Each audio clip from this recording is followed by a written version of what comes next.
धर्माचा जणू मूर्तिमान पुतळा, धर्माचा जणू मूर्तिमान पुतळा, भासे जना भूवरी, भासे जना भूवरी, दीक्षा देऊनी जो जगतिया, दीक्षा देवनी जो जगतिया, बद्धास हो उद्धरी, बद्धास हो उद्धरी, वाणीने वदता भागवती कथा, वाणीने वदता भागवती कथा, व्यासा प्रती भासला, व्यासा प्रती भासला, तो हा गुरु श्री जनार्दन असा, तो हा गुरु श्री जनार्दन असा, पाटांगणी शोभला. पाटांगणी शोभला. सद्गुरुनाथ महाराज की जय. हरे नमः. वसुदेव वाच विदितोऽसि भवान् साक्षात् पुरुषः प्रकृते पराः, केवलानुभवानंद स्वरूप सर्वबुद्धिदृक. भगवान वेदव्यास वर्णन करून सांगू लागले आणि शुकाचार्य राजा परीक्षितीला सांगतात. याप्रमाणे भगवान गोपालकृष्ण या ठिकाणी अवतीर्ण झाले कारागृहामध्ये. अहो, दुसऱ्याचे कारागृह तोडणारे भगवान, त्यांना सुद्धा कारागृहामध्ये जन्म घ्यावा लागला. अर्थात संसाररूपी कारागृहातून जो मुक्त करतो. ग्रहम कारागृहम ग्रहम. ग्रह हे कारागृह आहे. जर भगवंताचं स्मरण केलं नाही तर जोपर्यंत हे प्रपंच आहे, प्रपंच निष्प्रपंचोपी. या ठिकाणी ब्रह्मदेवांनी स्तुती करताना भगवंताला, भगवंताच्या स्मरणाने प्रपंच हा निष्प्रपंच होतो असं म्हटलं. आणि सगळे निगडाबद्ध, सगळ्या प्रकारच्या कारागृहातील शृंखलेपासून माणूस मुक्त होतो. ह्या शृंखला कोणत्या आहेत तर प्रपंचरूपी संसाररूपी शृंखला आहेत. त्यातून माणूस मुक्त होतो. परंतु देवाला सुद्धा कारागृह चुकला नाही. भगवंत कारागृहात प्रगट झाले. अर्थात हे भगवान स्वतः हा 8व्या म्हणजे या ठिकाणी वसुदेवाचा 8वा पुत्र म्हणून प्रगट झाले. आणि कंसाने असं गृहीत धरलं की आपण 6 पुत्र मारले, 7व्याचा गर्भपात झाला आणि कंसाला पत्ताच नाही भगवान प्रगट झालेले. हे जे 6 पुत्र मारले त्याचं कारण त्यांनी सांगितले की हे 6 पुत्र कोण होते याचं विवरण पुढे दशमस्कंधात शेवटी आलेले.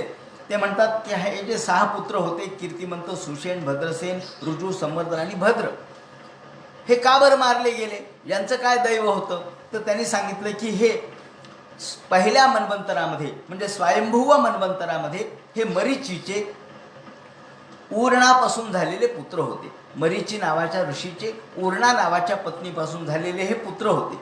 हे 6 पुत्र. परंतु जेव्हा ब्रह्मदेव हे सरस्वतीकडे आकृष्ट झालेले यांनी पाहिले आणि ब्रह्मदेव सरस्वतीच्या मागे लागलेले पाहिल्याबरोबर यांना हसू आलं. हे हसले, अर्थात उपहास केला. उपहास केल्याबरोबर ब्रह्मदेवाने त्यांना शाप दिला की तुम्ही असुर योनीमध्ये जन्माला याल. आणि याप्रमाणे नंतर ते हिरण्यकशिपूच्या पोटी जन्माला आले असा उल्लेख दशमस्कंदामध्ये या ठिकाणी केलेला आहे. आणि नंतर भगवान गोपालकृष्णाने देवकीच्या आणि वसुदेवाच्या विनंतीवरून त्यांना बलीकडून घेऊन आले. हे बली घेऊन गेलेला होता, त्याला बलीकडून आणलं. आणि याप्रमाणे नंतर हे मुक्त झाले, तत्काळ मुक्त झाले. याप्रमाणे भगवान गोपालकृष्णाने ही पुढे केलेली जी लीला आहे ती आपण पाहणार आहोत. तेव्हा हे भगवान या ठिकाणी प्रगट झाल्याबरोबर भगवान कसे होते याचं वर्णन त्यांनी केले. चतुर्भुज होते, शंखचक्र गदापद्म धारण केलेले होते, सावळी मूर्ती होती, त्याचप्रमाणे किरीट होते, कुंडल होते आणि भगवान स्वतः हसत मुख होते. या भगवंतानी सविस्मयोत्फुल्ल विलोचनो हरिम. सगळीकडे प्रकाश पडला. एवढे रात्री 12 वाजले होते, अंधार होता, पण सगळीकडे प्रकाशमान अशा प्रकारची स्थिती झाली. आणि जणू काही चंद्र उगवावा सूर्य या पूर्व क्षितिजावर, त्याप्रमाणे भगवंताचा प्रकाश सगळीकडे पसरला. आणि वसुदेव तेवढ्यात पुढे आले. वसुदेवानी भगवंताला हात जोडले. विदितोऽसि भवान साक्षात. वसुदेव म्हणतात, हे देवा, मला माहीत आहे की तुम्ही प्रत्यक्ष परमेश्वर आहात, प्रत्यक्ष ईश्वर आहात आणि केवलानुभवानंद स्वरूप सर्व बुद्धी दृक. तुम्ही केवलानुभवानंद स्वरूप आहात. भगवंताचं स्वरूप लक्षण या ठिकाणी सांगितलेलं आहे. थोडं तत्त्वज्ञानाचा भाग सांगतो. भगवंताचं स्वरूप लक्षण काय?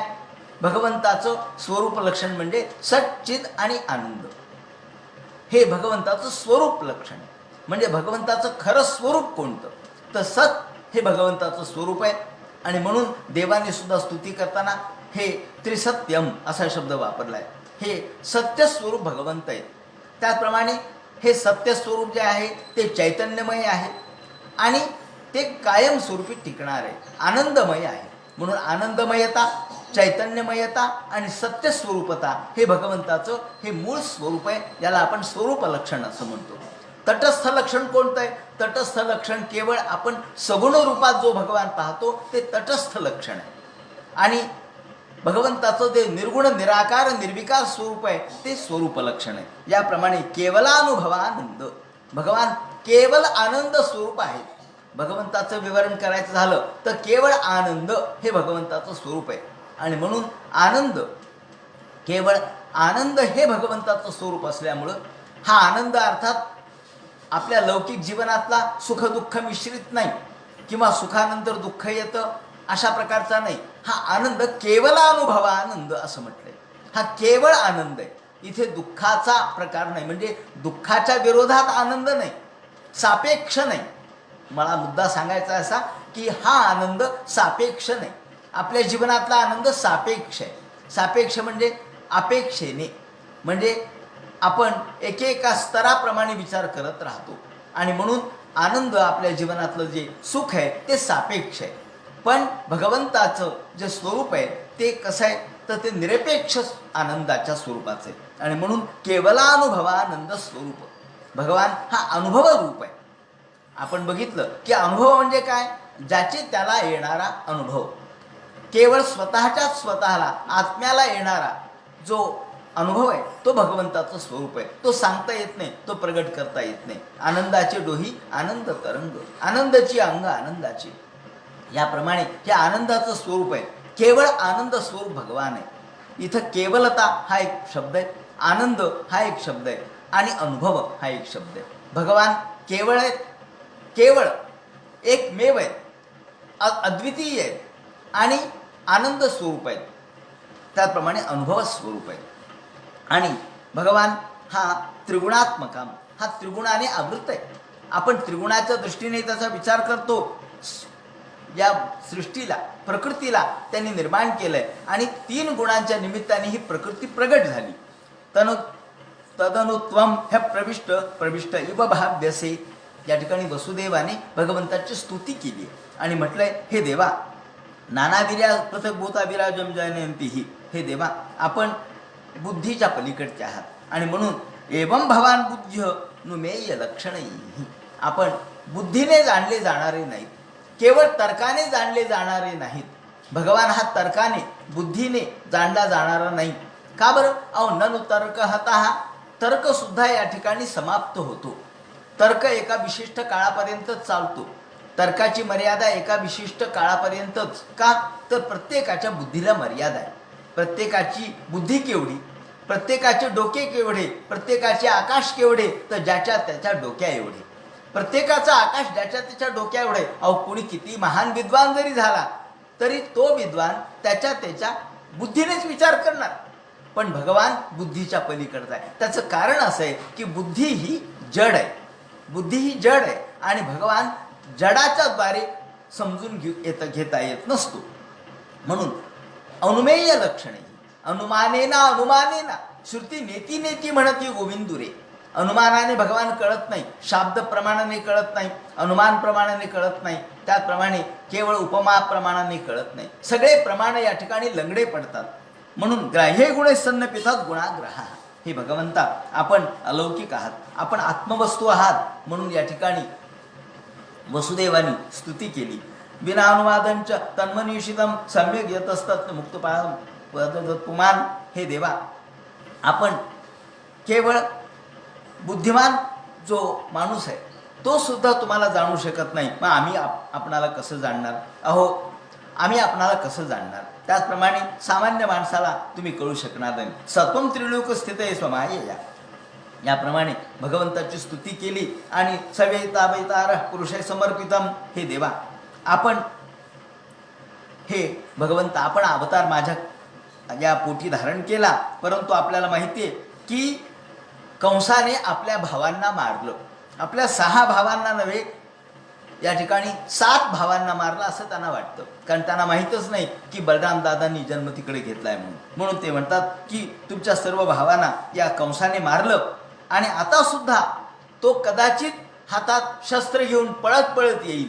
त्याचे दूत त्याला ताबडतोब निरोप देतील तुमचा आवाज ऐकल्याबरोबर. इथली गडबड ऐकल्याबरोबर त्याचे दूत 2-2 घंट्याचे त्यांनी या ठिकाणी दूत ठेवलेले आहेत. 2-2 घंट्याच्या एकेकासाठी वेळा दिलेल्या आहेत. त्याप्रमाणे दूत हे तयार आहेत, डोळे उघडून तयार आहेत. कुणी झोपत नाही, निद्रा कोणालाच नाही. ज्याप्रमाणे शुकाचार्य म्हणतात, परीक्षिते अथैरमात्मजं वीक्ष महापुरुष लक्षणम. भगवंताचं महापुरुष लक्षण त्यांनी पाहिलं. त्यांचे या वेळेला सुद्धा या वसुदेवाने भगवंताच्या अंगावरची चिन्ह पाहिले, हातावरचे पायावरचे चिन्ह पाहिले. आणि तेवढ्यात देवकीला काही राहवलं नाही. आईचं मन आहे, ज्या आईनी आपल्या 6 मुलांची हत्या पाहिली, 7व्या मुलाचा गर्भपात पाहिला, त्या आईला आज किती दुःख झालं असेल. 8 वर्ष झाले ही आई सतत मुलासाठी केवळ आपलं प्राण राखू नये. आणि दरवेळेला तिला आपल्या मुलाचा मृत्यू पाहावा लागला. यापेक्षा दुसरं दुःख कोणतं नाही. आणि म्हणून या वेळेला देवकी धावत आली. रूपम यत्तत् प्राहुरव्यक्तमाद्यम ब्रह्मज्योती निर्गुणम निर्विकारम. शेवटी आईचं मन आहे. आई असं म्हणाली, देवकी म्हणाली, हे भगवंता आपण सत्ता मात्र आहात, आपण निर्विशेष आहात, आपण प्राहुरव्यक्त माध्यम, आपण अव्यक्त स्वरूप आहात, आपण ब्रह्मज्योती आणि निर्गुण निराकार निर्विकार आहात. नष्टे लोके द्विपरार्धावसाने. हे सगळं जग तुमच्या केवळ एका भ्रूभंग मात्रे चालतं. एवढा मोठा ब्रह्मदेव सुद्धा 2 परार्ध आयुष्य त्याला आहे. ते संपलं की तो देखील मृत्यूच्या स्वाधीन होतो. व्यक्ती काल वेगेन याते.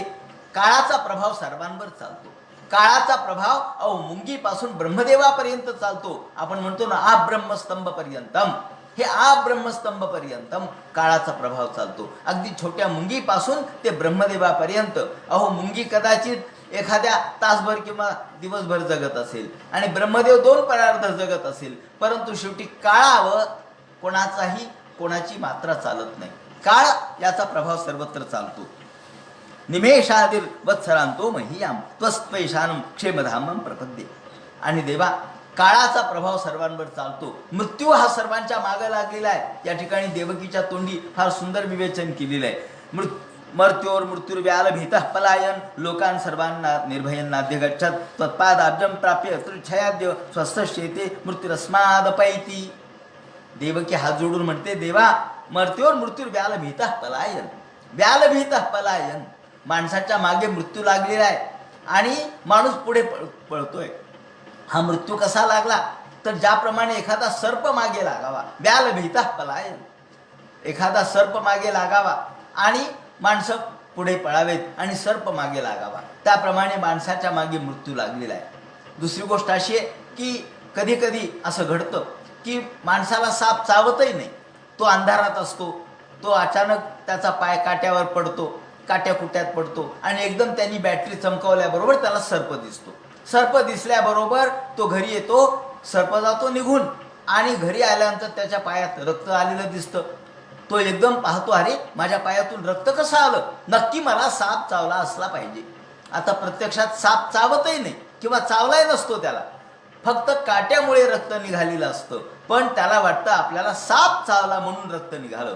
आणि केवळ व्याल भीतः पलायन, केवळ साप चावला या भीतीने, ज्याला भेपान म्हणतात, खेड्यामध्ये त्याला भेपान म्हणतात, म्हणजे भयपान. माणसाला भय, एखाद्या वेळेला भयाने मृत्यू येतो. प्रत्यक्ष सर्प चावल्यावर तरी माणूस मरणार नाही, पण भयाने मात्र पक्का मरतो. कारण तो आधीच गळून गेलेला असतो, आधीच खचलेला असतो, मनाने खचलेला असतो. मनाने त्याला असं वाटतं की मला सर्पच चावला, आणि म्हणून माणसं भेपानाने सुद्धा मरतात. तेव्हा अशा प्रकारे मृत्यूरूपी भेपान माणसाच्या मनाच्या मागे लागलेलं आहे. माणसाच्या मागे मृत्यूचं भयपान लागलेलं आहे. मृत्युर्व्याल भीतः पलायन. आणि लोकां सर्वांना निर्भयन नाद्य गच्छत. आणि लोकांना निर्भयत्व प्राप्त होत नाही. फार महत्त्वाचा शब्द या ठिकाणी वापरलाय, भय आणि निर्भय. भय माणसाला संसारामध्ये, भय माणसाला प्रपंचामध्ये, भय माणसाला मृत्यूचं आहे. भय किती प्रकारचे आहेत, दासोपंतांनी याचं विवरण खूप सुंदर केलेलं आहे. भय किती प्रकारचे आहेत, चोर भय आहे, राजभय आहे, मृत्यू भय आहे, सगळ्या प्रकारचे भय आहेत. आणि अशा सगळ्या भयांनी माणूस त्रस्त आहे. आणि म्हणून या विविध प्रकारच्या भयाने त्रस्त झालेला माणूस व्याल भीतः पलायन. साप मागे लागावा किंवा सापाचं भयपान लागावं त्याप्रमाणे पळतोय पुढे आणि मृत्यू मागे. तो कुठेही जरी पळाला तरी मृत्यू त्याला सोडत नाही. लोकान सर्वान निर्भयांनाद्य गच्छत. लोकांना निर्भयत्व नाहीये. निर्भयत्व ही खऱ्या अर्थाने माणसाचं मूल्य आहे असं मी म्हणेन. निर्भयत्व असणं हे माणसाचं मूल्य आहे. आणि भय हे माणसाला स्खलित करणार आहे. भय माणसाला नष्ट करणार आहे. भयातून निर्भयत्व प्राप्त झालं पाहिजे. आणि अभय, निर्भय म्हणजे अभय. आणि म्हणून या ज्ञानेश्वरीमध्ये ज्ञानेश्वरांनी माऊलींनी जे गणपतीचं रूपक उभं केलंय त्या रूपकामध्ये त्यांनी या भगवान गणेशाचं स्मरण व्यक्त करताना चारी हातांचं वर्णन केलेलं आहे की एका हातात मोदक आहे, एका हाती दंतू जो स्वभावता खंडितू तो बौद्ध मतसंकितू वातिकांचा, मग सहा जे सत्तर्कवादू जो पद्म करू वरदू धर्म प्रतिष्ठा तो सिद्धू अभय हस्तू. हा अभय शब्द फार महत्वाचा आहे. आणि म्हणून देवतांचा एक उजवा हात असा अभय देणारा असतो. घाबरू नकोस, मी तुझ्या पाठीशी आहे, याला म्हणतात अभय. हे अभय, हे निर्भयत्व हे माणसाला गरजेचं आहे. आणि कुणीतरी ही निर्भयत्व माणसाला दिलं पाहिजे. अहो सगळेच जर माणसाला भय दाखवू लागले तर माणसाने जायचं कोणाकडे? शरण कोणाकडे जायचं? तेव्हा शरण त्याच्याचकडे जायचं की जो माणसाला निर्भयत्व देईल, जो अभयत्व देईल. आणि म्हणून हे अभयत्व हे मूल्य या गणेशाचा हात अभय देणार आहे. म्हणून या ठिकाणी मला रवींद्रनाथ टागोर यांची एक इंग्रजी कविता आठवते. रवींद्रनाथ टागोर यांनी एका इंग्रजी कवितेत असं म्हटलंय की when the mind is without fear, जिथे माणसाचं मन हे निर्भय असतं. आता या संदर्भात आपण असं म्हणू की जो कलावंत असतो तो निर्भय असला पाहिजे. कलावंताचं मन निर्भय असलं पाहिजे. कलेवर कोणाची सत्ता चालली नाही पाहिजे. अहो कला ही स्वतंत्र आहे.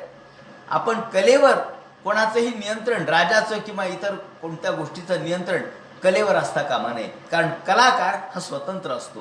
कलाकार हा स्वतःच्या स्वयंशासन, तो कलेचं एक शासन असतं, कलेचे एक नियम असतात. म्हणून कला ही निर्भय असली पाहिजे. विद्या ही निर्भय असली पाहिजे आणि विद्येने सुद्धा निर्भयता प्राप्त झाली पाहिजे. ऐशी विद्या आकाशाला, अहो जी मनाला मुक्त करत नाही. अहो चित्तान शांती देई विद्या अशी कशाला. अहो चित्ताला जी शांती देत नाही ती विद्या काय कामाची. जो चित्ताला शांतता प्राप्त करून देत नाही अशा प्रकारचं ज्ञान उपयोगाचं नाही. म्हणून ज्ञानाने शांती मिळाली पाहिजे. धारणेने, भगवंताच्या साधनेने आपल्याला शांती मिळाली पाहिजे. म्हणजे निर्भयता मिळाली पाहिजे. निर्भयतेशिवाय शांती नाही. म्हणून अभयता, निर्भयता हे खऱ्या अर्थानं मूल्य आहे ज्याची माणसाला गरज आहे. आणि आज सगळा समाज हा भयाने ग्रस्त आहे. मग तो वेगवेगळ्या प्रकारच्या भयाने ग्रस्त आहे. कधी रोगाच्या भयाने ग्रस्त आहे, कधी अर्थाच्या भयाने ग्रस्त आहे, कधी आजाराच्या भयाने ग्रस्त आहे, कधी चोराच्या भयाने ग्रस्त आहे, कधी राजभयाने ग्रस्त आहे, तर कधी आपल्या या सगळ्या सांसारिक भयाने ग्रस्त आहे. परंतु या सगळ्यातून जर मुक्त आपल्याला व्हायचं असेल तर निर्भयत्वाशिवाय पर्याय नाही. आणि हा निर्भय करणारा फक्त भगवान आहे. म्हणून या ठिकाणी देवकी म्हणते लोकान सर्वान निर्भयांनाद्य गच्छत. लोक निर्भय कुणीच नाहीये, फक्त देवा तू निर्भय करू शकतोस. त्वत्पादाब्जं प्राप्यत्र जयाद्य स्वस्थ शेते मृत्युरस्मादपैती. म्हणून हे देवा आम्हाला आता या ठिकाणी देवकींनी सुद्धा आपलं मन प्रगट केलंय. कारण आत्तापर्यंत अहो पहा किती भयाने त्रस्त असेल, तिचं मन किती विकल झालं असेल, तिचं मन किती या सगळ्या भयाने बेजार झाला असेल. अहो दरवर्षी एकेका मुलाचा मृत्यू, कवळ्या पोरांचा मृत्यू पाहताना तिचं मन किती विदीर्ण झालं असेल, शतदा विदीर्ण झाला असेल. अशा मनाची ही व्यथा आहे. आणि म्हणून ती म्हणते हे देवा मला भीती वाटते हो. सत्वम घोरा दुर्गुण सेनात्मजान्न. तुम्ही देव आहात, सगळं खरं आहे. या ठिकाणी पहा भावना आणि बुद्धी, तिला कळतंय की हा देव आहे, पण तिचं आईचं मन, मातृहृदय हे मान्य करत नाही. मातृहृदय म्हणतं नाही देवा अहो तुम्ही लहान व्हा, आता कंस येईल आणि कदाचित तो तुम्हाला मारेल. सत्वम घोरा दुर्गुण सेनात्मजान्न त्राहित्र मृत्यू वित्रास आहाती. देवा माझे 6 मुलं या दुष्ट कंसाने मारले आणि त्यामुळे मी आज भयभीत आहे. आणि हे देवा तुम्ही उपसंहार विश्वात्मन, लवकरात लवकर हे रूप लहान करा. कारण मला भीती वाटायला लागली की या सगळ्या प्रकाशामुळं, आपल्या बोलण्यामुळं हे सगळे लोक जागे होतील आणि आत्ता कंस येईल देवा. आणि हातात शस्त्र घेईल. मी हे सगळे मृत्यू डोळ्याने पाहिलेले. तेव्हा डोळ्याने हे मृत्यू पाहिल्यामुळं तिच्या मनावर आजही हा जो ओरखाड आहे, तो जी जखम आहे ती ओली आहे. त्याप्रमाणे उपसंहर विश्वात्मन नंदो रूपमलौकिकम शंख गदा पद्म श्रियाजुष्टम चतुर्भुजम, हे तुमचं चतुर्भुज रूप कमी करा. असं म्हटल्यानंतर भगवान म्हणतात, हसतात आणि भगवंत म्हणतात, हे आई आणि वडिलांना नमस्कार केला आणि म्हणतात, हे पहा, माझं एवढं ऐकून घ्या आधी आणि मग मी लहान होतो, माझं एवढे शब्द ऐकून घ्या. मी काय बोलतो तेवढं ऐकून घ्या, मला हे पुन्हा बोलता येणार नाही लहान झाल्यानंतर. म्हणून त्वमेव पूर्वसर्गे भूः म्हणून सांगतात की हे पहा, पूर्वी तुम्ही प्रश्नी स्वयंभुवे सती, स्वयंभुव मनूच्या काळात म्हणजे पहिल्या मन्वंतरामध्ये तुम्ही पूर्वीच्या काळात प्रश्नी गर्भ प्रश्नी होता आणि त्यावेळेला सुतपा हे तुमचं नाव होतं. वसुदेवाचं नाव सुतपा होतं आणि यावेळेला देवकीचं नाव प्रश्नी होतं. आणि यावेळेला तुम्ही इतकी तपश्चर्या केली की वर्ष वाता तप हिम मर्घ काल गुणाननु, तुम्ही एवढी तपश्चर्या केली. पंचाग्नी साधन केलं. गाढव्यामध्ये तुम्ही थंड ठिकाणी बसलात आणि बाजूला सगळा हिम होता. त्याचप्रमाणे उन्हाळ्यामध्ये तुम्ही सर्वत्र अग्नी पेटून बसलात आणि वरती सूर्याचा ताप होता. अशी तुम्ही तपश्चर्या केली आणि केवळ निराहार राहून, केवळ आधी पर्णाचा आणि नंतर निराहार असा राहून श्वासरोध केला. शीर्ण पर्ण निराहारा उपशांतेन चेतसा, याप्रमाणे तुम्ही अगदी वाळलेले पानं खाल्ले, निराहारी राहिलात आणि उपवास केला. यावेळेला मी तुम्हाला प्रसन्न झालो आणि तेव्हा तुम्ही मला 3 जन्म माझ्या पोटी जन्माला येण्याचं विनंती केली, प्रार्थना केली. त्याप्रमाणे दिव्यवर्ष सहस्राणी, याप्रमाणे तुम्ही हजारो वर्ष तपश्चर्या केली आणि मी प्रसन्न झाल्यानंतर तुम्ही वर मागितला. वर काय मागितला? वरम मत्सदृशम सुतम, तुम्ही म्हणाला तुमच्यासारखे पुत्र मला जन्माला यावे 3 जन्म. आता तुमच्यासारखे म्हणजे काय? देवासारखे. देवासारखा दुसरा कोण असतो? त्यांनी वर काय मागितलाय? वरम मत्सदृशम सुतम, माझ्यासारखे पुत्र जन्माला यावे. आपण म्हणतो ना, अहो देवासारखे देवच आहेत. गगनम गगनाकारम सागर सागरोपमा, अहो गगन कशासारखं आहे म्हणे, आकाशाला उपमा काय? काही नाही, आकाशच. आकाश कशासारखं आहे? आकाशासारखंच आहे. आणि सागर सागरोपमा, सागराची तुलना कोणाशी करता येईल हो म्हणले? नदीशी करता येईल का? अहो नदीशी कशी करता येईल? मग मोठ्या जल असणाऱ्या या एखादा आपण नाथ सागर म्हणतो, तो काय सागर आहे का? म्हणतो आपण त्याला, पण तो एक मोठा जलसाठा आहे. पण शेवटी सागर सागर उपमा, सागराची तुलना दुसऱ्या कशाशी नाही. तशी ईश्वराची तुलना कोणाशी होईल? कोणाशीच होणार नाही. म्हणून मत्सदृशम असं जरी तुम्ही म्हटलात तरी मलाच जन्म घ्यावा लागला, कारण माझ्यासारखा दुसरा कुणी नाही. त्यामुळं तुम्ही ज्याप्रमाणे पहिला मी प्रश्निगर्भ म्हणून तुमच्या पोटी जन्म घेतला, त्या काळात ही प्रश्नी होती आणि तुम्ही सुतपा होते वसुदेवा. त्यानंतर अहम सुतो वाम भवम, याप्रमाणे पुढे उपेंद्र इथे विख्यातो. त्यानंतर वामन म्हणून मी तुमच्या पोटी जन्म घेतला. या वेळेला या कश्यप आणि अदिती यांच्या पोटी मी हा जन्म घेतला आणि हा 3रा जन्म आहे. हा तुमच्या पोटी, तुम्ही आता वसुदेव आहात आणि देवकी आहात, तुमच्या पोटी तृतीय तेनैव वपुषाथ वाम, आता 3रा जन्म मी तुमच्या पोटी घेतला आणि मी माझ्या ऋणातून मुक्त झालो. तुम्हाला दिलेल्या वर मी आता पूर्ण केलेला आहे. आता हे माझं रूप एतद्वम दर्शितम रूपम प्राग्जन्म स्मरणाय, तुमच्या पूर्वीच्या जन्माचं काही पुण्य आहे म्हणून हे रूप तुम्हाला आज पाहायला मिळालं. नाहीतर माझं रूप कोणाला दिसणार नाही. नान्यथा मद्भवम ज्ञानम मर्त्यलिंगे न जायते, नाहीतर सामान्य माणसाला हे रूप कसं दिसेल. आता तुम्हाला जर असं वाटत असेल, चिंतयंतो कृतस्नेहो, हेही सांगितलं की माझं चिंतन करा, माझं मनन करा, केवळ पुत्र म्हणून माझ्याकडे बघू नका. यास्येथे मद्गतिम पराम, केवळ पुत्र म्हणून माझ्याकडे बघू नका.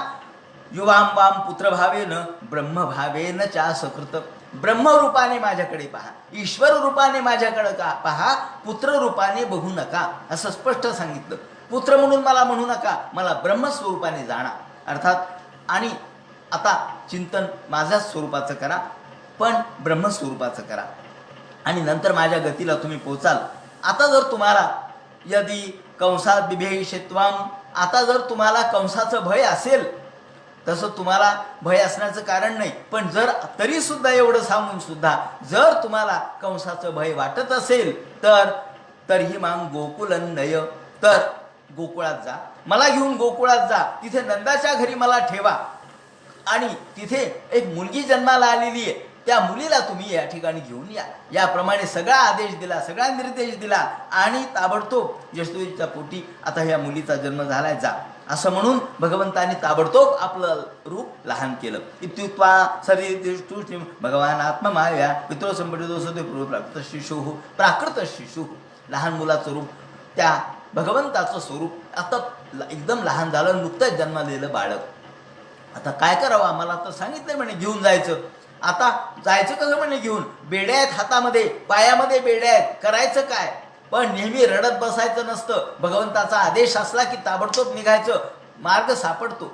विचारत गेलं म्हणजे माणूस दिल्लीला जातो, पण रडत बसला तर माणूस कुठंच जात नाही. म्हणून प्रयत्न खलु कर्तव्य फलम मार्जारवत भवेत, माणसाने प्रयत्न सोडायचा नाही.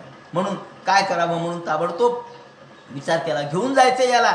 कशात घेऊन जावं पण, अहो एक केराची टोपली होती, अहो डस्टबिन, केराची टोपली भगवंतासाठी त्यांनी घेतली, त्या टोपलीमध्ये त्यांना टाकलं आणि भगवंताचा स्पर्श झाल्याबरोबर हातातल्या बेड्या निघाल्या, पायातल्या बेड्या निघाल्या, त्यांना भगवंताला आपल्या डोक्यावर घेतलं आणि बाहेर पडता क्षणीच दरवाजे उघडले, खाड खाड खाड सगळे दरवाजे उघडले, सगळ्या प्रकारच्या शृंखला मुक्त झाल्या, 1 2 3 4 याप्रमाणे दरवाजे उघडले. तो बाहेर पडला. रात्री काय घनघोर अंधकार होता, रात्री 12ची वेळ, अष्टमीची रात्र, पाऊस येत होता, आकाशामध्ये ढग दाटले होते आणि प्रचंड पाऊस. त्याचप्रमाणे पुढे निघाला, रस्ता दिसत नव्हता तरी सुद्धा निघाले आणि सुतम समादाय ससूतिकागृहात याप्रमाणे तिथून निघाले. आणि आता जायचंय खरं, पण आपल्याला जायचंय गोकुळात जायचंय. पाऊस यायलेला आहे, हे प्रचंड प्रमाणामध्ये सर्वत्र चिखल झालेला आहे आणि तिथून निघाले. वर्ष पर्जन्य उपांश गर्जित, हा पाऊस येत होता, काय करावं. भगवान शेष ज्यांना चिंता पडली, अरे देव निघाले आणि ते भिजू लागलेत, काय करावं. भगवंतानी शेषाने आपलं ज्याप्रमाणे छत्र धारण करावं त्याप्रमाणे आपल्या फणा त्या ठिकाणी पसरल्या. शेषोन्वगान वारी निवारयन फणैहि, भगवान शेषाने आपल्या फणावरती अशा पसरल्या आणि सगळा पाऊस त्यांच्या फणावर पडला, भगवंताला भिजू दिलं नाही. तिथून निघाले. मघोनी वर्ष मानुजा गंभीर होतो ओर्मी मेघ, त्याप्रमाणे हे नीला नदीच्या जवळ आले. ही यमुना नदी दुथडी भरून वाहत होती, धो धो धो धो धो इतकी प्रचंड प्रमाणात वाहत होती की या यमुना नदीला किती पाणी वाढू लागलंय, चढू लागलंय, पण माघारी केलं नाही. विचार की आता काय करायचं, जाऊ का नको, जाऊ का नको, काय देवानी सांगितलंय तर जायचं, जे होईल ते होईल. याप्रमाणे भगवंताच्या भरवशावर निघाले. नदीत उतरल्याबरोबर धोधो धोधो नदीचा प्रवाह वाढू लागला आणि जसं जसं हे आतमध्ये चालले तशी नदी वरती येऊ लागली. आधी कमरे इतकं पाणी होतं, मग या कमरे इतकं पाणी, नंतर छाती इतकं झालं, गळ्या इतकं झालं, अगदी तोंडापर्यंत पाणी आलं, नाका तोंडात पाणी जाऊ लागलं. भगवंताने ओळखलं, अरे आपले पिता वसुदेव मोठ्या निष्ठेने, त्याला म्हणतात निश्चयाचे बळ, तुका म्हणे तेची फळ, त्याला म्हणतात निश्चय. म्हणून निश्चयाचा महामेरू बहुत जनासी आधारू, त्याला म्हणतात निश्चय. निश्चय शब्दाचा अर्थ काय असतो, निश्चय म्हणजे काही झालं तरी चालेल, शेंडी तुटो वा पारंबी तुटो, आपण केलेला दृढ निश्चय. म्हणून या ठिकाणी दृढ चालवावे, भूदेव संतासी सदा लवावे. आपण जो परमार्थ करतो तो दृढपणाने चालवला पाहिजे, हा दृढ निश्चय आपल्या मनामध्ये असला पाहिजे. ही दृढता हाच निश्चय असतो. विचार केला भगवंतानी की किती निश्चयाने निघालेत आणि यमुनेला असं वाटलं की भगवान माझ्यामधून चाललेत आणि तसेच मी तर जाऊ दिलं तर मी तशीच अपवित्र राहील, भगवंताच्या पायाचा स्पर्श तरी मला घडू द्या, म्हणून ती वाढू लागली. भगवंतानी ताबडतोब आपल्या या टोपलीमधून पाय बाहेर काढला आणि तिला स्पर्श घडवल्याबरोबर ती यमुना नदी, या ठिकाणी भागवतात मी वर्णन केलेलं आहे, भयानकावर्त शताकुला नदी. ती नदी म्हणजे काय होती, भयाकुला, प्रचंड आकुला, सगळीकडे मोठमोठे असे आवर्त होते, मोठमोठ्या प्रकारचे चक्र होते, ज्याला आपण भवरे म्हणतो. त्या नदीमध्ये भवरे होते, गरगर गरगर फिरणारे, मोठमोठे तिमिंगिल होते, मोठमोठे मासे होते. आणि तरी सुद्धा हे निघाले पुढे मार्गन ददो, आणि भगवंताचा नुसता चरणस्पर्श झाल्याबरोबर मार्गन ददो सिंधुरी व श्रियः पते. ताबडतोब यांनी वर्णन केले तेवढं सांगतो की भगवंतानी पाय त्याचा स्पर्श केल्याबरोबर ती नदी एकदम दुभंग झाली म्हणे आणि तिने मार्ग दिला.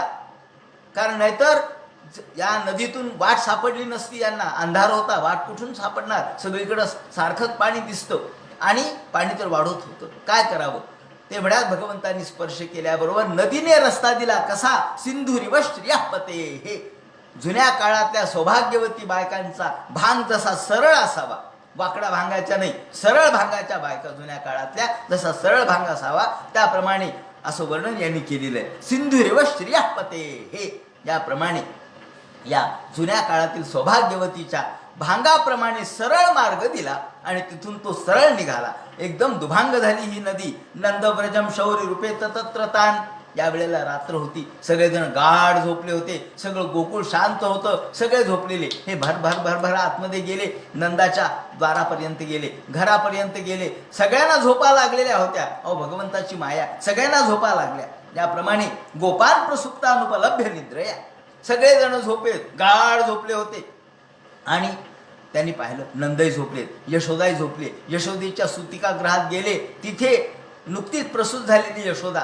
आता ती प्रसूत झाली खरी, पण तिने पाहिलंच नाही मुलगा झाला का मुलगी झाली. इतकी थकून गेली होती की ती तशीच झोपली. सुत यशोदा शयने निधायतात सुता मुपादाय पुनर्ग्रहानगात. आणि ती मुलगी घेतली आणि मुलगा ठेवला. भगवान श्रीकृष्ण ठेवले आणि मुलगी घेतली. या ठिकाणी ब्रह्म ठेवलं आणि माया घेतली. खोबळा ठेवला आणि केवळ नरोटी घेतली आणि निघाले. तिथून जे निघाले ते पुन्हा नदीपर्यंत आले. पुन्हा नदी ओलांडून आपल्या ठिकाणी आले. पाहिलं तर सगळे हे आपले नौकर चाकर कंसाचे ते सुद्धा झोपले होते. ढर ढर ढर घोरत होते. अरे हे झोपलेत अजून, जागे नाही झाले. बरं झालं. आणि पुन्हा आपल्या या कारागृहात आल्याबरोबर सुतामुपादाय पुनर्ग्रहानगात देवक्या शयनेन्यस्य वसुदेवोथ दारिकाम प्रतिमुच्चपतिर्लोह मादस्य पूर्वदावृता. अहो माया हातात आली की बंधन हातात येतं, माया हातात आली की संसार हाती येतो, माया हातात आली की प्रपंच हाती येतो. ही माया घेऊन ते कारागृहात आल्याबरोबर पुन्हा पूर्वीप्रमाणेच लोहदंड हातामध्ये आणि पायामध्ये आले. त्याचप्रमाणे साखळ्या आल्या. खडखड खडखड सगळे दारं लागले आणि एकदम यशोदा नंदपत्नीचं जातम परमबुद्धत. यशोदेच्या तिथे भगवान गोपालकृष्णाला ठेवलं. पण यशोदा जेव्हा प्रसूत झाली तर न तल्लिंगम परिश्रांता असं म्हटलंय. तिने मुलगा झाला का मुलगी झाली हे पाहिलं नाही. का? तिला खूप थकून गेली आणि झोपही खूप आलती, त्यामुळे ती झोपली. इकडे हे वसुदेव परत आले. पुन्हा परत या कारागृहामध्ये आल्याबरोबर सगळे या कारागृहातले सगळे दारं लागले. त्याचप्रमाणे साखळदंड लागले आणि त्या लोहाच्या जे बेड्या होत्या त्या पुन्हा हातात पायात बसल्या. शुकाचार्य म्हणतात परीक्षिते वैरंत पुरद्वार सर्व पूर्वदावृता ततो बालध्वनी दुष्टवा ग्रहपाला समुत्थिता. इकडे कंस वाटच पाहत होता. आठवा. त्याला झोप कुठे येत होती? तो सारखा आपल्या झोपेतून दचकत होता. अरे 8व्या जन्माला आला काय? झाला असेल का प्रसूत? का झाली नाही प्रसूत? एवढ्यात बालध्वनी श्रुत्वा, तेवढ्यात टॅह्या हिनी रडायला सुरुवात केली. अहो मायाच ती, सर्वांना माया टाकणारी. तिने रडायला सुरुवात केल्याबरोबर हे सगळे जे नौकर चाकर होते जागे झाले. अरे चला चला चला, कंसाने सांगितलं होतं जो मला पहिल्यांदा बातमी आणून देईल त्याला मी रत्नहार अर्पण करीन. याप्रमाणे कोण आधी जातं म्हणून पळा कोण पुढे पळेतो. याप्रमाणे निघाले आणि महाराज असं म्हणल्याबरोबर तो जागाच होता. काय झाली का प्रसूत? तो जे तसाच निघाला अंथरुणातून, हातामध्ये तलवार घेतली. त्याप्रमाणे या केस मोकळे सोडलेले होते आणि निघाला. कशाचंच भान नव्हतं, बेभान अवस्थेत निघाला. ते तूर्ण मुप्रपंच देवक्या गर्भजन्म तथ आचक्षुर भोजराजा पतिक्षते. तो वाटच पाहत होता. आल्याबरोबर सुतिमग्रहात पूर्ण कस्कल मुक्त मूर्धजा, मोकळे केस सोडलेले आणि आल्याबरोबर देवकी आणतो पुत्र कुठे आहे तो मुलगा? आण. तमाहम भ्रातृम देवी कृपणाम करुणम सती. असं म्हणल्याबरोबर देवकी पुढे आली. म्हणले दादा, अरे पुत्र झाला नाही रे, मुलगा झाला नाही. मग कोण झालं? मुलगीच झाली म्हणे. अरे दादा, तू एवढे माझे मुलं मारले, पण आता एवढी निदान मुलगी तरी ठेव. स्नुषयम तव कल्याणम, ही मुलगी मी तुला तुझ्या मुलाला देईन आणि आपण नवं नातं निर्माण करू. स्नुषयम तव कल्याण, ही मुलगी म्हणजे तुझी स्नुषा होईल, तुझी सून होईल. श्रेयम्मा हंतुमा राहसी, आणि ही स्त्री आहे, मुलगी आहे, तिला कशाला मारतोस? एक तर मुलीला मारू नये, स्त्रीवर हात टाकू नये, आणि ही तर आत्ताच जन्माला आलेली मुलगी आहे, हिने काय तुझा दोष अपराध केला सांग? मुलगा जन्माला आलाच नाही, मुलगी आली, आणि ही मुलगी ही तुझी सून होईल, तुझ्या मुलाला मी देईन. बहवो हिंसिता भ्राता अहो, अरे अहो दादा, आत्तापर्यंत तुम्ही अनेक माझे मुलं मारले, आत्तापर्यंत अनेक मुलं मारले, मी काही म्हणले नाही. हे 6चे 6 मुलं तुम्ही मारले. शिशव पाप कोपमाह, आणि सगळ्या प्रकारचे पाप तू केलेस. त्वया दैवेन सृष्टीनं पुत्रिकैका प्रदीयताम, आणि माझ्या दैवाने एक मुलगी मला मिळाली, एक मुलगी झाली, तेवढी तर निदान जिवंत ठेव. नन्वहम ते हरजा दिना हे तो सुद्धा प्रभो, आणि 2 हात जोडले, तिथे नमस्कार केला, त्यांच्या पायावर तिने डोकं ठेवलं. दातू मनसी मंदाया, अरे एवढं तरी दान मला दे, एवढे तरी शब्द माझे मान्य कर. अंगे माम चरमाम प्रजाम, ही माझी शेवटची मुलगी, एवढी तरी ठेव ना. पण हा कशाचा ऐकायला तयार नव्हता, बेभान झालेला होता, मदोन्मत्त होता, आपल्या स्वतःच्या नादात तल्लीन होता. शुकाचार्य म्हणतात उपगुह्यात म्हणजे हृदत्या दीनवत, ती रडू लागली, ओरडू लागली, पण यांनी मात्र क्षणभराचाही तिचा विचार केला नाही. ताम गृहीत्वा आणि इकडं ती, असं म्हणून धावत धावत तिच्या जवळ गेला, तिची टंगडी धरली, पाय एकदम तिच्या पायाला धरलं, आणि चरणयोर जात मात्रम सुदू सुताम, आणि गरगर गरगर फिरवलं, आणि एका शिळेवर आपटणार.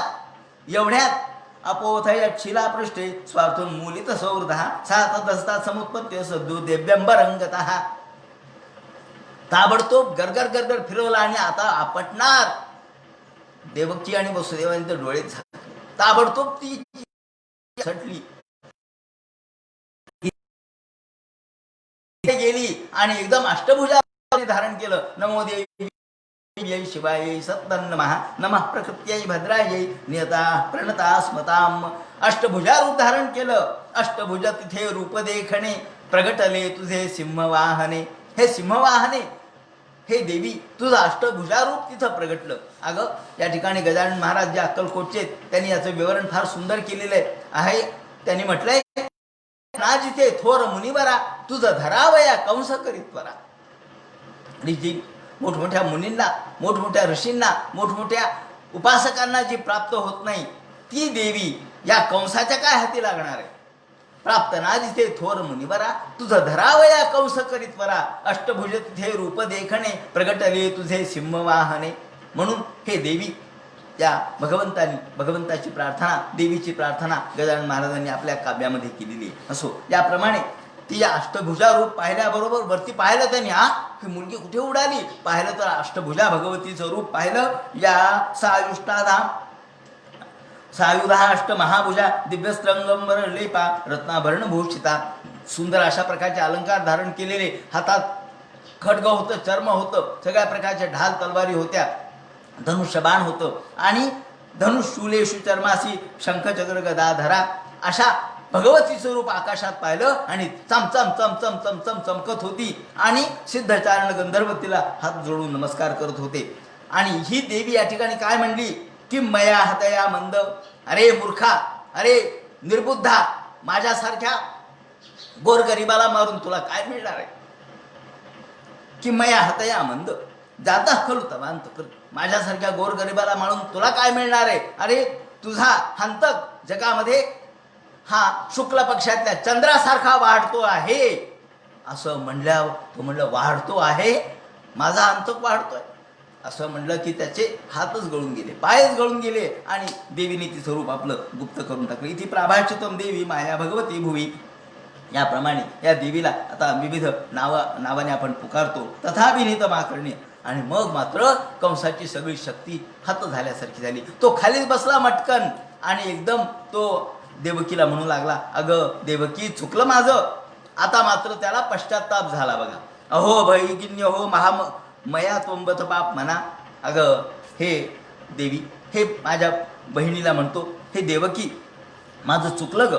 हो, मी पापीच आहे, मी विनाकारण पुरुषाद, एखाद्या पुरुषाद म्हणजे एखादा जसा माणसाला खाणारा राक्षस असतो त्याप्रमाणे एखाद्या राक्षसाप्रमाणे मी सगळे मुलं मारले तुझे, आणि ही मुलगीसुद्धा मी ठार मारायचा प्रयत्न केला. अगं मला या नरकात तरी जागा मिळेल की नाही काय माहीत. कौन लोकांवै गमिष्यामी ब्रह्म एवमृत श्वसन, मला कोणता नरक तरी मला मिळेल का नाही काय सांगता येते. याप्रमाणे वाईट वाटलं आणि या देवकीला आणि वसुदेवाला या पाशातून मुक्त करून टाकलं. देहयोग वियोगौच संस्कृतीनं निवर्तते. ज्याप्रमाणे क्षमत्वम मम दौरात्म्य, माझं दौरात्म्य, माझं दुष्टबुद्धीची क्षमा तुम्ही आपण करा. आपण मोठे आहात, मला क्षमा करा. साधवो दीनवत्सला. आता मात्र यांना हे साधू वाटू लागले, वसुदेव साधू वाटू लागले. वसुदेवाला आणि देवकीला म्हटले, तुम्ही साधू आहेत, मला क्षमा करा. असं म्हणून याप्रमाणे मोचयामास निगळात त्यांचे सगळे शृंखला त्यांचे मुक्त करून टाकल्या. त्याप्रमाणे त्यांना या कारागृहातून बाहेर काढलं. भ्रातू समनुतप्त सेवक शांत रोषणचे देवकी, आणि विचार करू लागला की अरे ही काय म्हणाली ही देवी, माझा शत्रू वाढतोय, शुक्ल पक्षातल्या चंद्रासारखा वाढतोय, वृद्धिंगत होतोय, कुठं वृद्धिंगत होत असेल असा विचार केला. आणि इकडे मूलम ही विष्णुदेवा धर्म सनातना, काही नाही म्हणले, या सगळ्याचं मूळ विष्णू आहे. या आपण धर्म कर्म सगळे नष्ट केले पाहिजेत. आणि मग सांगितलं की काही नाही, सगळे यज्ञ याग बंद करा, धर्मकर्म बंद करा, सगळ्या देवपूजा बंद करा, तसेच ब्रह्मगोविप्र तपो यज्ञास दक्षिणा, आणि सगळ्या लोकांना बंद करून टाका. यज्ञ याग धर्म कर्म सगळं बंद झालं पाहिजे. त्याचप्रमाणे विप्रा गावाश्च वेदा शतप सत्यतम क्षमा, हे सत्य तप दम हे भगवंताचं अधिष्ठान आहे, तेव्हा हे अधिष्ठानच मी उद्ध्वस्त करतो. याप्रमाणे त्यांनी सर्वत्र लोकांना आदेश दिले. आणि तन्मुला देवता सर्वा, सगळ्याच्या धर्माच्या मुळाशी देवता आहेत. आणि म्हणून धर्मच नष्ट करून टाकला, म्हणजे धर्म हे मूळ आहे, ते मूळ नष्ट केलं की देवताही आपोआप टिकत नाहीत. म्हणून शेवटी विचार केला, आणि आता आपला शत्रू जो वाढतोय त्याला मारण्यासाठी काय करावं योजना, म्हणून सगळ्या मंत्र्यांना बोलवलं. इथं मंत्री शब्दाला दुर्मंत्री म्हटलंय. अहो जे चांगली मंत्रणा देतात ते मंत्री, चांगली अशा प्रकारचे चांगला सल्ला मसलत करतात ते मंत्री, पण वाईट सल्ला देणारे दुर्मंत्री. एवं दुर्मंत्री भेद कंस सह संबंध दुर्मती. त्यांनी सगळ्या मंत्र्यांना बोलावलं, सभा घेतली आणि विचार केला. हो काय करावं, हो म्हणले, माझा शत्रू वाढतोय आणि या शत्रूला मारण्यासाठी काय काय करावं. त्यांनी सगळ्या लोकांची सभा घेतली आणि त्यातून शेवटी ठरवलं की आता काही नाही, हा शत्रू माझा ठार झालाच पाहिजे. कामरूपद्रान दिवशी दानवान ग्रहम आयुष्यात. आणि त्याप्रमाणे सगळ्यांनी विचार केला, नाही आम्ही तुमच्या शत्रूला बरोबर मारू. सगळे राक्षस म्हणाले की आम्हाला वेगवेगळे रूपं धारण करता येतात, वेगवेगळे रूपं धारण करून आम्ही हे सगळे मारून टाकू. त्याचप्रमाणे इथे पूतना होती, ती म्हणाली तुम्ही काही काळजी करू नका, मी सगळ्यात बालघातिनी आहे, मी याचं बरोबर नायनाट करते. म्हणून सगळ्यांनी यांना आश्वासन दिलं. इकडे शुकाचार्य म्हणतात परीक्षिते नंदस्वात म्हणजे उत्पन्ने जाता राहतो महामनाहा. इकडे दुसऱ्या दिवशी सकाळी नंद जागे झाले, यशोदा जागी झाली. पाहिलं तर काय, पुत्राचा जन्म झाला. अहो 60व्या वर्षी पुत्र झाला, काय आनंद झाला. आत्तापर्यंत यांना पुत्र नव्हता आणि आज पुत्र झाल्याबरोबर या पुत्र जन्माचा महोत्सव काय अलौकिकच. नंदस्पात म्हणजे उत्पन्ने जाता राहतो महामनाहा. इतका आनंद झाला. आणि आहूय विप्राण वेदज्ञान, ताबडतोब सगळ्या ब्राह्मणांना बोलावलं, वेदज्ञांना बोलावलं, ज्योतिषांना बोलावलं आणि शुचिरलंकृत स्नान वगैरे केलं, अलंकार धारण केले, नवी कपडे धारण केले, वाचयित्वा स्वस्तेनम स्वस्ती पुण्य हा वाचन केलं आणि जातकर्म केलं. त्याचप्रमाणे पितृ आणि देवतार्चन केलं. यावेळेला धेनूनाम नियुते प्रादात, या ठिकाणी गायी दान केल्या, लाख गायी यांनी दान केल्या. नियुते असं म्हटलंय. त्याप्रमाणे ह्या दान गायी सुंदर अशा प्रकारचे वस्त्र प्रावरण अलंकार आणि शिंगांना सोन्यानी मढवून त्या शिंगाला ज्या सोन्याने मिळून त्याला शेंब्या म्हणतात, ते शेंब्या लावून या ठिकाणी सगळ्या ब्राह्मणाला हे दान अर्पण केले. त्याचप्रमाणे तिळाचे पर्वत दान केले. ते लाद्रीन सप्त रत्नौघ शांत कौंभांबरावृतान. त्याप्रमाणे हे दान का करावं लागतं तर पुत्रजन्म हा या ठिकाणी तीर्थवत असं म्हटलं. पुत्रजन्म झाला म्हणजे ते तीर्थ आहे असं समजावं. हे जन्म हे तीर्थ आहे. आणि या वेळेला जसा आपण तीर्थावर दानधर्म करतो म्हणजे ते अधिक पुण्यदायी होतं, पुण्यप्रद होतं, त्याप्रमाणे ज्याही वेळेला दानधर्म केला म्हणजे हन्यते व्याधी, म्हणजे सगळ्या प्रकारच्या व्याधी नष्ट होतात, मुलांवर कोणत्याही प्रकारची संकट येत नाहीत, म्हणून दानधर्म करावा लागतो. धर्मेण किंवा दानेनं हन्यते व्याधी असं म्हटलंय.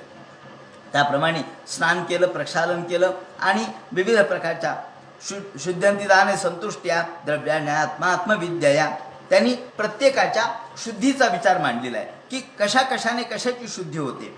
तर संस्काराने गर्भाची शुद्धी होते आणि त्याचप्रमाणे जल, त्याचप्रमाणे भूमी, अशुद्ध भूमी याची जलाने शुद्धी होते. त्याप्रमाणे स्नान करून शरीराची शुद्धी होते, प्रक्षालन करून वस्त्राची शुद्धी होते, संस्कार करून गर्भाची शुद्धी होते, तप वगैरे करून इंद्रियांची शुद्धी होते, त्याप्रमाणे यज्ञ करून ब्राह्मणांची शुद्धी होते, दान करून धन आणि धान्याची शुद्धी होते. आपण जेव्हा धन धान्य दान करतो तेव्हा आपोआपच आपल्या दानाने ही शुद्धी होत असते. प्रत्येकाची शुद्धी भिन्न भिन्न आहे. अहो, सोन्याची शुद्धी कशाने आहे? पाण्याने आहे का? नाही, सोन्याची शुद्धी अग्नीने आहे.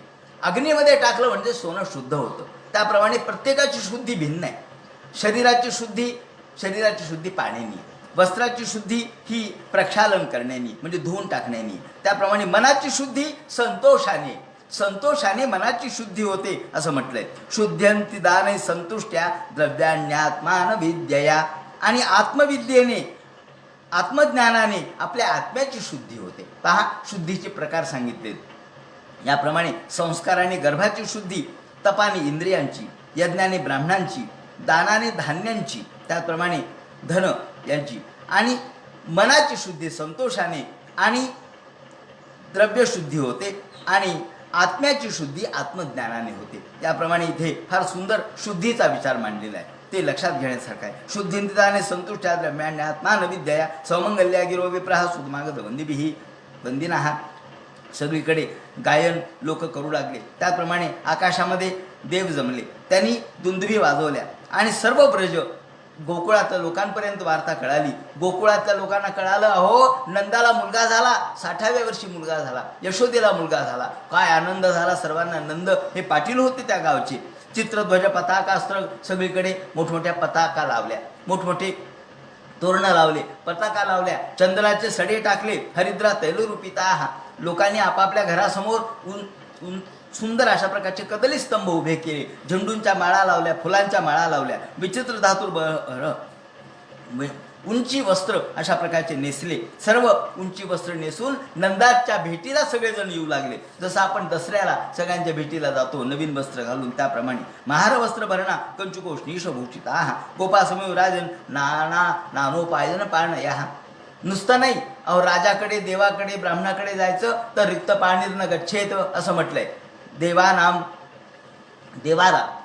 किंवा राजानम देव मंदिरम, राजाकडे, देवाकडे आणि ब्राह्मणाकडे जाताना, देवाला जाताना रिक्त हस्तर न गच्छेत, रिक्त हस्त जाऊ नये म्हणून नानो पाणया उपायानं घेऊन निघाले. आपण सुद्धा कोणाला भेटायला जात असताना रिकाम्या हाताने जात नाही, काहीतरी घेऊन जातो, फळं तरी घेऊन जातो, काहीतरी एखादी वस्तू तरी घेऊन जातो, त्याप्रमाणे सदिच्छा तरी घेऊन जातो निदान. गोप्यष्टा करणे मुदिता यशोदाया सुतोद्भवम. त्याप्रमाणे सर्वजण त्यांना भेटायला येऊ लागले. स्त्रिया येऊ लागल्या, पुरुष येऊ लागले.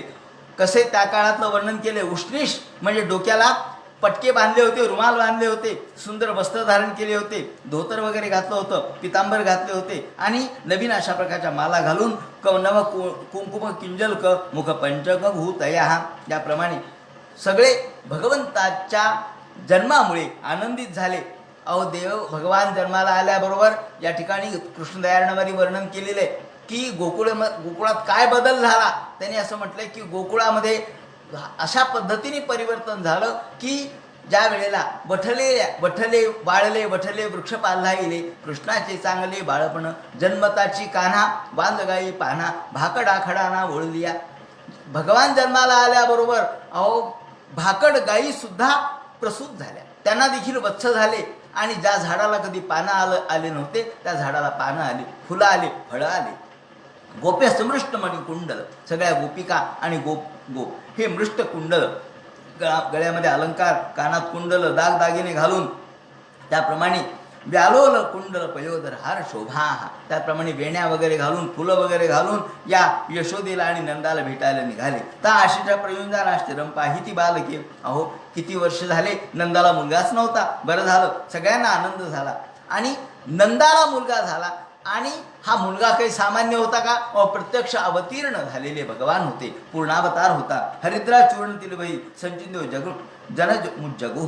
त्याप्रमाणे सर्वत्र वाद्य वाजू लागले, महोत्सव झाला. कृष्णे विश्वेश्वरी नंदे नंदस्य व्रजमागते. गोपाळ परमदृष्टा गोप आणि गोपिका यशोदेला भेटू लागल्या, गोप नंदाला भेटू लागले. आणि सगळीकडे अहो इतकी मोठी श्रीमंती होती. कशाची? गोधनाची श्रीमंती एवढी होती की दही दूध लोणी तूप इतकं होतं. त्याने वर्णन केलंय की नवनीतेशची क्षिपुहू. सगळीकडे लोण्याचा सडा टाकला होता, लोणी सगळीकडे सांडलं होतं. त्याप्रमाणे लोणी आणि दही दूध यांचा सडा सगळीकडे पडलेला. नंदो महावनास्तेभ्यो वासोलंकार गोधनम. इतकं गोधन त्या ठिकाणी होतं. त्याप्रमाणे रोहिणी, तिलाही मुलगा झाला होता बलराम दादा, त्यामुळे सगळे रोहिणीचेही कौतुक करू लागले. रोहिणीच्या महाभागा नंदगोपाभिनंदिता बेचर दिव्यवासच गंडा भूषिता. याप्रमाणे त्यांना वस्त्र अलंकार प्रावर्ण सगळं अर्पण केलं. इकडे वसुदेव उपस्थित भ्रातरम नंदमागतम. आणि नंतर तथा आरभ्य नंदस्य व्रज सर्वसमृद्धिमान हरेर निवासनात गुणैर रमा क्रीडन भून नृप गोपान गोलू रक्षा रक्षा निरूप मथुरा अंगतः. आणि याप्रमाणे सर्वांनी त्यांचं कौतुक केलं, त्याचप्रमाणे स्वागत केलं, अभिनंदन केलं आणि सर्वजण आपापल्या घरी गेले. त्यानंतर नंदाने विचार केला की नंद पाटील होते, म्हणून नंदाने असा विचार केला की आपण या दर महिन्याला ते करभार देण्यासाठी कंसाच्या या नगरीमध्ये जात असत, मथुरा नगरीमध्ये जात असत. त्याप्रमाणे सगळा करभार गावातला गोळा केला, कर गोळा केला. त्याही काळामध्ये कर होतात. दही दूध तूप लोणी हे जे विकतात याच्यावर कर बसवलेला होता. याप्रमाणे हा सगळा कर लोकांच्याकडून गोळा केला, तो जमा केला आणि तो राजाला देण्यासाठी नंद तिथून मथुरेला आले. हरेर निवासमात्मा गुणैर रमा क्रीडनकन भूनृप गोपान गोकुल रक्षायाम निरूपे मथुरांगतः. आता या ठिकाणी करभार का द्यायचा त्यांनी वर्णन केलं. गोपान गोकुल रक्षायाम हा मुद्दा महत्त्वाचा आहे. जर कर दिला नाही तर कंसाचा आपल्यावरती रोष होईल आणि आपले रक्षण होणार नाही. म्हणजे ज्या ज्या गावाकडून कर मिळत नव्हता त्या गावावर हा आक्रमण करत होता कंस. म्हणून आपल्या गोपान गोकुल रक्षायाम म्हणजे गोपाळांचं रक्षण व्हावं, गोकुलाचं रक्षण व्हावं आणि आपल्या गायींचं वासरांचं रक्षण व्हावं म्हणून हा करभार तो देत होता. निरूप्य मथुरांगतः नंद कंसस्य वार्षिक्यम करम धातुकुरुद्भव. हा वार्षिक कर होता, वार्षिक कर देण्यासाठी हा निघाला. आणि इकडे वसुदेवानी हे ऐकलं की अरे नंद आलेले आहेत, कर देण्यासाठी नंद आलेत हे वसुदेवाला कळालं. वसुदेव उपश्रुत्य त्यांच्या कानावर वार्ता आली की नंद आलेले आणि भ्रातरम नंदमागतम. या ठिकाणी भ्रातर शब्द वापरलाय. प्रत्यक्षात भाऊ नव्हते पण मित्रत्व एवढं होतं की भावा इतकं. त्याप्रमाणे ज्ञात्वा दत्त कर्मराज्ञ येऊ तदम मोचनम. आणि यांनी कर वगैरे भरला कंसाच्या या दरबारामध्ये आणि परत आले आणि आपल्या मित्राला भेटावं. या मित्राचे 6 मुलं मारले, शेवटी ती मुलगी होती तिलाही या ठिकाणी मारलं, हे यांच्या कानावर आलेलं होतं. म्हणून आपल्या मित्राला भेटावं, कारण आतापर्यंत तर ते हे कारागृहातच होते, भेटणं शक्य नव्हतं. आता मुक्त झाले म्हणून भेटायला आले. मग नंद त्यांना भेटायला आले. तम दृष्ट्वा सहसोथा यदेह प्राणमिवागतम. नंदाला पाहिल्याबरोबर त्यांनी वर्णन केले प्राणमिवागतम, ज्याला बहिष्टर प्राण म्हणतात. आपण इंग्रजीत एक शब्द वापरतो अल्टर इगो. अल्टर इगो म्हणजे हा दुसरा आत्माच. या ठिकाणी हा माझा मित्र म्हणजे माझा दुसरा आत्माच आहे. एक आत्मा माझ्या शरीराचा आहे आणि दुसरा आत्मा याच्या शरीरात आहे. शरीर वेगळे आहेत, आत्मा एक आहे. प्राणमिवागतम, आपला प्राणच आला असं वाटलं आणि दोघांनी एकमेकाला दृढ आलिंगन दिलं. काय डोळ्यातून अश्रू आले आणि प्रियतमम दौर्भ्याम स्वस प्रेमम बला. स्वस एकमेकांना आलिंगन दिलं आणि दृढ आलिंगन देऊन दोघांच्या डोळ्यामध्ये अश्रू येऊ लागले. या वेळेला त्या नंदाचं स्वागत वसुदेवानी केलं आणि नंद म्हणतात का हो म्हणले किती वाईट झालं. अहो तुम्ही क्वचित पशव्यम निरुजम, या ठिकाणी तुमच्यावरती काय वेळ आली. तुमचे सगळे मुलं या कंसाने मारले आणि प्रजेशाया निवृत्तस्य प्रजेत समपद्यत. आणि एक केवळ मुलगी राहिली होती तिला देखील मारलं. तातम भवंतम मनमानो. नंद म्हणतात, अहो ते देवकी पुत्र हा कंसेन बहो होता एका शिष्टा वरजा कन्या सापी दिवंगता. ती मुलगी ती सुद्धा दिवंगत झाली. काय वाईट झालं तुमच्यावरती असं म्हटल्यानंतर अदृष्ट महात्मा स्वत्वम. अदृष्ट शेवटी दैव आहे, त्याला काय करणार म्हणले. तुम्ही काही करू शकत नाही, आम्ही काही करू शकत नाहीत असं म्हणून नंद बोलले. हे सगळं वसुदेवाने ऐकलं, पण वसुदेवाने झाकली मूठ 1.25 लाखाची ठेवली, काही बोलले नाहीत. वसुदेव फक्त एवढं म्हणाले, करो वै वार्षिको दत्वा दत्तो.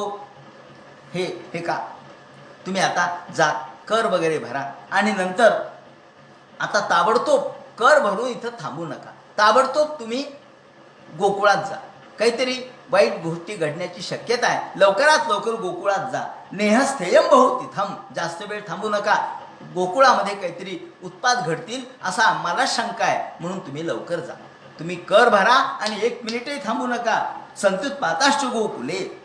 तेव्हा शुकाचार्य म्हणतात, परीक्षिते पुढच्या संकटाची सूचना या वसुदेवाने दिली आणि नंदांनी या ठिकाणी कर वगैरे भरून ते निघाले. आता नंद या ठिकाणी आपल्या गोकुळात जाईपर्यंत पुढे काय घटना घडली आणि पूतना राक्षसी कशी आली, तिला भगवंतांनी कसं ठार मारलं, तो सगळा जो भाग आहे, कथा भाग आहे, तो त्याचं विवरण आपण उद्याच्या चिंतनामध्ये करू. हरे नमः. पुंडलीकवरती हर विठ्ठल. सीताकांत स्मरण जय जय राम. पार्वतीपते हर हर महादेव. श्रीमज्जनार्दन गुरुमूर्तये नमः. हरे राम.